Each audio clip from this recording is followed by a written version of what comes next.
This week we're going to be doing a cool project for Mother's Day. This is something that you can share with your mom, your grandma, or any other special lady in your life. Remember, Mother's Day is this Sunday, May the 10th. All right, let's get started. Our Mother's Day project is going to start with something new that we haven't talked about in art before called pattern. And I bet you already know how to do patterns, but we're going to talk a little bit about what a pattern is and how to make patterns. There's 3 different ways that you can make patterns. First with lines, then with shapes,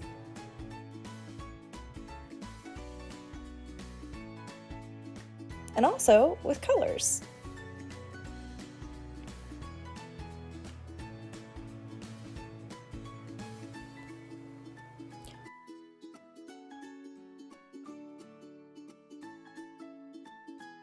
The important thing to remember about patterns is it's using lines, shapes, or colors that repeat.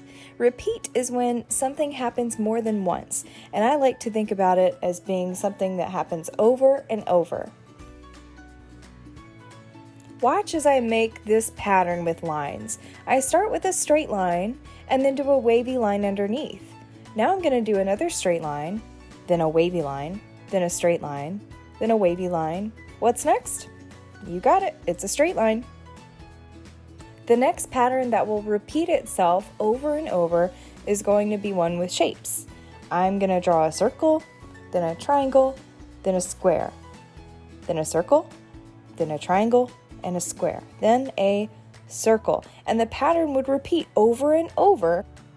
You can even make patterns with the same shape as long as you repeat the shape over and over. Here I'm making a bunch of circles and they kind of look like polka dots. Another pattern is when you use lines and shapes, but you're using colors that repeat back and forth. Here I'm making a blue square, a yellow squiggly, a blue square, another yellow squiggly, and if I tried to do a red square next, that wouldn't work. So I need to make sure I stay with my pattern. Blue square fits. We're just about ready to start. Let me show you the supplies that you're going to need. First, you need at least 2 pieces of paper, scissors, glue, and then I chose markers, but you could also choose to use crayons, colored pencils, paint, or anything else that you have at home. To start our pattern, we're going to section our paper up into different parts. I'm going to choose to draw 5 lines, and that creates the white sections in between. I'm going to start to add a pattern to the first section. This section I chose zigzags.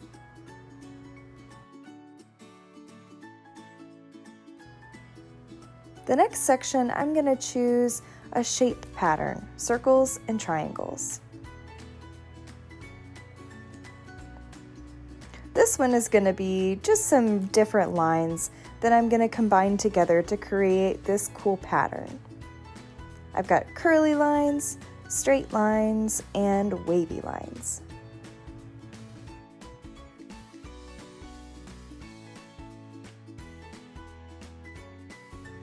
Next, the pattern I'm going to create is made up of vertical lines that go up and down, and lines that go side to side. We call them horizontal. This makes a checkered pattern. The next pattern is made up of triangles.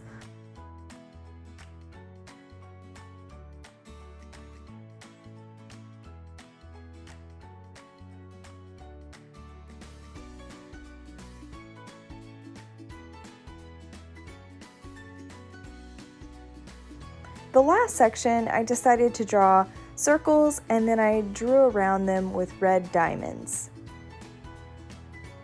Now I'm going to go back and fill in my patterns with color. This is important to make your paper look bright and interesting. One of the most important things I want you to think about with this project is how to fill all of your paper with color. I really don't want to see any big spaces that have the paper showing through.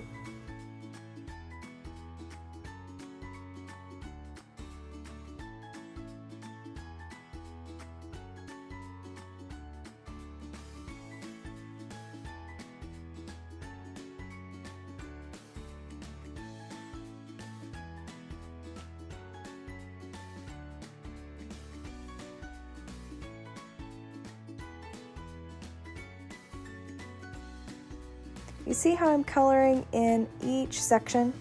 That's going to help our artwork really pop and look great when we're finished.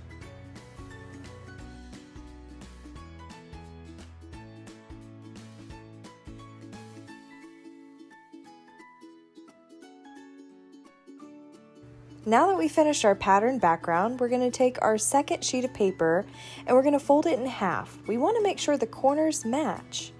Then you're going to put it on the table, push down, and crease.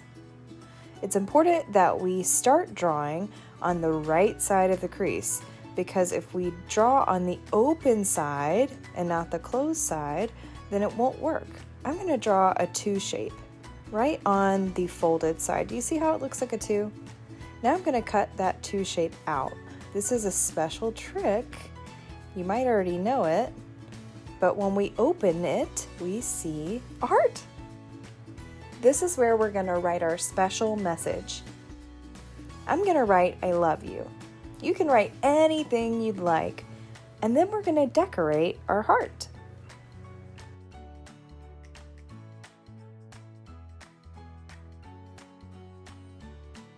After your heart is decorated, we're going to get ready to glue it onto the middle of our patterned background.